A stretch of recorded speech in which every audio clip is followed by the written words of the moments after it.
బ్రతకడం గొప్ప కాదు, బాగా జ్ఞాపకం పెట్టుకోండి, చచ్చిపోవడం గొప్ప. ఎందుకో తెలుసా? బ్రతకడం ఎలాగైనా బ్రతుకుతారు. ఆకలి, దాహము, జీర్ణము ఈ మూడు ఉంటే మనిషి ఎలా అయినా బ్రతకచ్చు.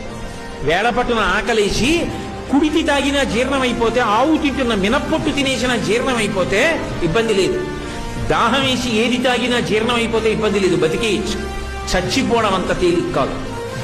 మంచాన పడి తన మలమూత్రములను తాను విసర్జించలేకపోతే వాడు రోజు రోజు క్షణం క్షణం చచ్చిపోయినట్టే.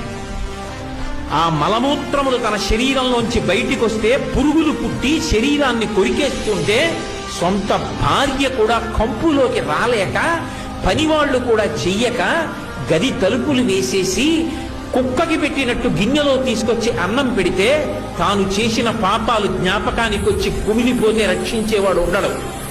అనాయాసంగా వెళ్ళిపోవడం అంత గొప్పది. అది ఇవ్వగలిగిన వాడు శంకరుడు ఒక్కడే. అందుకే బ్రతికినంత కాలం ధర్మాన్ని పట్టుకుని బ్రతికిన వాడు ఎవరి దగ్గర చెయ్యి చాపకుండా బ్రతికి, ఎవరితో చేయించుకోకుండా పరమ సంతోషంగా భగవన్నామని చెప్పుకుంటూ వెళ్ళిపోతాడు. అంతకన్నా ఏం కావాలి మనిషికి?